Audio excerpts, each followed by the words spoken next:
Hi అండి, నేను మీ Sravanthi. Welcome back to my channel. ఇవాళ అయితే నాకు ఒక క్రేవింగ్ వచ్చేసింది, అదే కేక్ తినాలని. ఎప్పటి నుంచో మార్నింగ్ లేచినప్పటి నుంచి అనిపిస్తుంది కేక్ చేసేసుకొని తినాలి తినాలి తినాలి అని. సో స్టార్ట్ చేసేసుకుందాం, ఏముంది సింపుల్గా చేసేసుకుందాం అని చెప్పేసి స్టార్ట్ అయితే చేసేసాను. నాకైతే స్వీట్స్ అంటే చాలా చాలా ఇష్టం అండి. అదొక వీక్నెస్ లాగా ఎక్కువ తినేస్తూ ఉంటాను, దానివల్లే వెయిట్ గెయిన్ కూడా అయిపోయాను. ఎస్పెషల్లీ కేక్స్ అండి. మీరు కూడా అలానేనా? అలా అయితే కమెంట్ సెక్షన్లో చెప్పండి. మీకు ఏ కేక్ ఇష్టమో కూడా చెప్పండి. చాక్లెట్ కేకా, వెనిలా కేకా, ఏదైతే చెప్పండి. ఓకే, ముందుగా మన ఇంగ్రీడియంట్స్కి వచ్చేద్దాం. సింపుల్గా ఉంటే కానీ టేస్ట్ మాత్రం సూపర్గా ఉంటుందండి. ఫస్ట్ అయితే కొంచెం మైదా అండి. నేను రఫ్లీ తీసుకున్నాను. విత్ మెజర్మెంట్స్ అనుకుంటే మైదా ఒక కప్ తీసుకున్నాను అనుకోండి. షుగర్ వచ్చేసి 3/4 కప్. ఆ షుగర్ని ఏం చేయాలంటే గ్రైండ్ చేసి పౌడర్లా చేసి పెట్టుకున్నాం అనుకోండి, అది ఈజీగా మెల్ట్ అయిపోతుంది అనమాట. తర్వాత నేను ఇక్కడ ఎగ్స్ అయితే యూజ్ చేయలేదండి.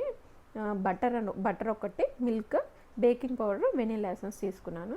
చూడండి, ఇవన్నీ చాలా చిన్న చిన్న ఇంగ్రీడియంట్స్ అండి, మన ఇంట్లో ఎప్పుడు ఉంటూనే ఉంటాయి. సో మనకి ఎప్పుడైతే అనిపిస్తుందో క్రేవింగ్స్ వచ్చినప్పుడు తినాలని జస్ట్ వెళ్ళడం, అలా చేసుకొని తినేయమండి. మనం కూడా బూస్టప్ ఇచ్చుకోవాలి కదండి, అప్పుడే మనం కూడా ఎనర్జెటిక్గా ఉంటాము. ఓకేనా?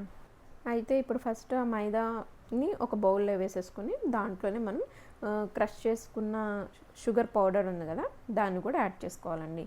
దీంట్లో కొంచెం అంతా సాల్ట్ వేసుకోండి. ఎప్పుడైనా స్వీట్ అన్నప్పుడు కొంచెం సాల్ట్ కూడా పెడితేనే ఆ టేస్ట్ చాలా బాగుంటుంది. సో కొంచెం సాల్ట్ కూడా యాడ్ చేసేసుకోండి. దాని నెక్స్ట్ ఏం చేస్తారంటే కోకోయా పౌడర్ ఉంటుంది కదా, అది యాడ్ చేసుకోండి. బేకింగ్ పౌడర్ కూడా వేసుకోండి. లైట్గా బేకింగ్ సోడా కూడా వేసుకోండి. చెప్పాను కదా ఇక్కడ నేను ఆయిల్ యూజ్ చేస్తానని, సో ఆయిల్ వేసుకోండి. అండ్ వెనిలా ఎసెన్స్ ఉంటుంది కదా, అది కూడా కొంచెం యాడ్ చేసుకోండి. ఇప్పుడు మిక్సింగ్కి మనం మిల్క్ యూజ్ చేసుకోవాలి. ఎంత యూజ్ చేసుకోవాలంటే మీరు కలుపుతూ ఉండండి, మీకే తెలిసిపోతుంది బ్యాటర్ కన్సిస్టెన్సీ అన్ని మంచి స్మూత్గా వచ్చేంత వరకు మిల్క్ని యాడ్ చేసుకొని బాగా విస్కర్తో కలుపుకోండి. And cut and fold method అంటారు కదా, ఆ మెథడ్లో కనుక కలుపుకున్నట్టయితే బాగుంటుంది. అండ్ నాకైతే ఇలా ప్లెయిన్గా ఇంట్లో ఉన్న ఇంగ్రీడియంట్స్తోనే మనం ఫుల్ఫిల్ అయ్యేటట్టుగా కేక్ కూడా చేసేసుకొని చక్కగా ఎంజాయ్ చేసుకొని తినడమే బెస్ట్ అండి. ఏదో అంత హడావిడి పడిపోయి ఇంత ప్రాసెస్ పెట్టుకొని చేసుకోవడం కన్నా ఉన్న దాంట్లోనే ఈజీగా సింపుల్గా చేసేసుకొని సాటిస్ఫై అవ్వడం ది బెస్ట్ మెథడ్ అని నేను ఫీల్ అవుతాను. మీరు అంతేనా? అలా అయితే కామెంట్ సెక్షన్లో కామెంట్ చేయండి. అండ్ వన్ మోర్ థింగ్ అండి, ఎప్పుడైనా మీరు కేక్ ట్రై చేసినప్పుడు ఏదైనా డిసాస్టర్ అయిందా అండి? ఫస్ట్ టైం అయితే నేను చేసినప్పుడు అది మొత్తం మాడిపోయిందండి అసలుకి, అందుకే అడుగుతున్నాను. అప్పుడైతే నేను చాలా ఫీల్ అయ్యాను, బట్ నెక్స్ట్ టైం మళ్ళీ ట్రై చేశాను. పర్ఫెక్ట్ అండి. చూసారు కదా, ఈజీగా ఎప్పుడు కావాలంటే అప్పుడు వెళ్ళిపోయి ఆ ట్రిక్ తెలిస్తే చాలండి. చేసుకునే విధానం ఒక 2-3 టైమ్స్ చేస్తే అదే వచ్చేస్తుంది. సో నెవర్ గివ్ అప్ అండి, చేస్తూనే ఉండాలి, అదే వస్తుంది. సో నాది ఇది ఫస్ట్ టైం అయితే చాలా డిసాస్టర్ అయింది. మీది కూడా అయిందా? ఒకసారి కమెంట్ రూపంలో తెలియజేయండి. ఇప్పుడు ఈ బ్యాటర్ని స్మూత్ కన్సిస్టెన్సీ వచ్చేదాకా మిల్క్తో కలుపుకోవాలని చెప్పాను కదా, ఒకసారి చూసుకున్న తర్వాత ఒకసారి టేస్ట్ చేయండి. అప్పుడు మీకు తెలుస్తుంది స్వీట్నెస్ కానీ అదంతా ఎలా ఉంది, టేస్ట్ సరిపోయిందా, బాగుందా అనేది మనకు అక్కడ తెలిసిపోతుంది. సో దాన్ని బట్టి మనం మూవ్ ఆన్ అవ్వచ్చు. ఇక్కడ నేనైతే కలిపిన బ్యాటర్ని టేస్ట్ చేశానండి, సూపర్గా ఉంది. సో దీన్ని మనం ఇంకా ఓవెన్లో కానీ లేదంటే స్టవ్ మీద కానీ బేక్ చేసేసుకోవచ్చు. ఓవెన్లో పెట్టుకునే వాళ్ళైతే కొంచెం ఓవెన్ని ప్రీహీట్ చేసుకొని 180 degrees దగ్గర ఒక 30 minutes కానీ 35 minutes కానీ పెట్టుకోండి. అది కూడా మధ్యలో ఒకసారి చెక్ చేసుకోండి.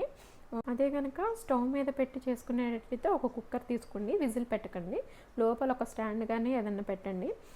ఉప్పు కానీ లేదంటే ఇసుక కూడా పెడతారండి కొంతమంది, అలా పెట్టుకొని అయినా చేసుకోవచ్చు. ఒక స్టాండ్ పెట్టేసి మీరు కలిపిన బ్యాటర్ని అదంతా బౌల్లోకి వేసేసి స్టవ్ మీద పెట్టేసి ఇది కూడా ఒక 20 to 30 minutes ఉంచేయండి. మధ్యలో చెక్ చేయండి, ఒక టూత్ పిక్ తీసుకొని గుచ్చి చూడండి, దానికి ఏమీ అంటుకోలేదంటే బ్యాటర్ పర్ఫెక్ట్గా కుక్ అయిపోయినట్టు. యాక్చువల్లీ నేను ఇక్కడ బేకింగ్ పేపర్ కానీ అదేం యూజ్ చేయట్లేదు, ఎందుకంటే నేను చేసింది కొంచెం అమౌంటే కదండి, నేను మా వారే తినేస్తాం అనమాట అది. సో ఇంకా అంత అవసరం లేదు. మేము అది ఓవెన్లో పెట్టి తీసిన తర్వాత బయటకు కూడా తీయమండి, జస్ట్ స్పూన్తో తీసుకొని పాప్అవుట్ చేసుకుంటూ తినేస్తాం అనమాట.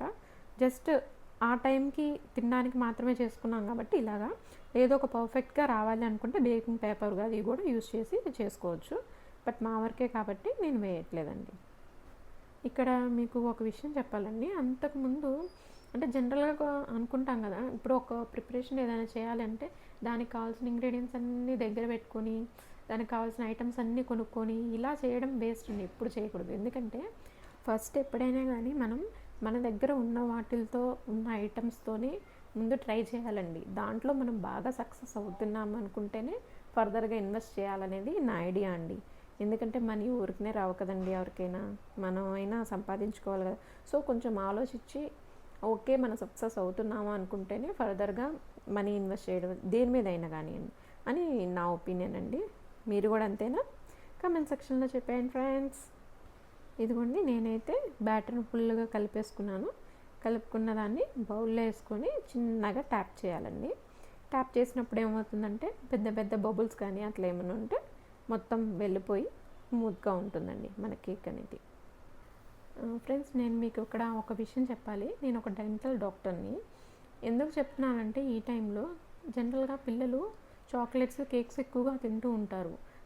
పేరెంట్స్ కూడా ఏం చేస్తారంటే, కొంతమంది పేరెంట్స్, నాట్ ఆల్, అస్సలకే వద్దు చాక్లెట్స్ కానీ కేక్స్ కానీ అస్సలకే వద్దని చెప్పి టోటల్లీ బ్యాన్ చేస్తారు.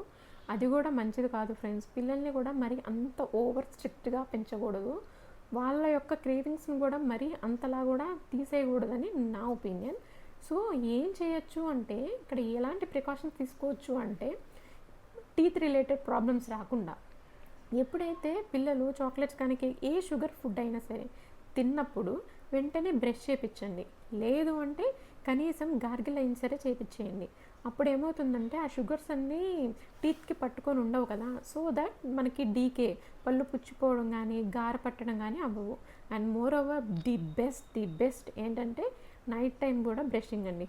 ఇంతే ది బెస్ట్. ఈ 2 రూల్స్ కనుక మనం ఫాలో అయినట్టయితే డెంటల్ హాస్పిటల్కి వెళ్ళాల్సిన అవసరమే రాదు friends. It's really 100% sure. Follow అవ్వండి ప్లీజ్. సో పిల్లల్లో అయితే ఎక్కువగా డెంటల్ ప్రాబ్లమ్స్ చూస్తూ ఉంటాం కదా. సో ఈ 2 రూల్స్ని చిన్నప్పటి నుంచి అలవాటు చేసినట్టయితే వాళ్ళకి ఫర్దర్ డెంటల్ ప్రాబ్లమ్స్ అనేవి రాకుండా ఉంటాయి. సో ఇక్కడ మన కేక్ అయితే రెడీ అయిపోయింది. చూసారు కదా ఫ్రెండ్స్, చాలా బాగుంది కేక్ అయితే. ఓకే, మరి నెక్స్ట్ రెసిపీకి మీ సజెషన్ ఏంటి ఫ్రెండ్స్? కమెంట్ సెక్షన్లో కమెంట్ చేసేయండి. నా ఛానల్ని ప్లీజ్ సబ్స్క్రైబ్ చేయండి ఫ్రెండ్స్, మర్చిపోవద్దు. Please like, share and subscribe my channel. Me Sravanthi signing off. Subscribe చేయండి ఫ్రెండ్స్.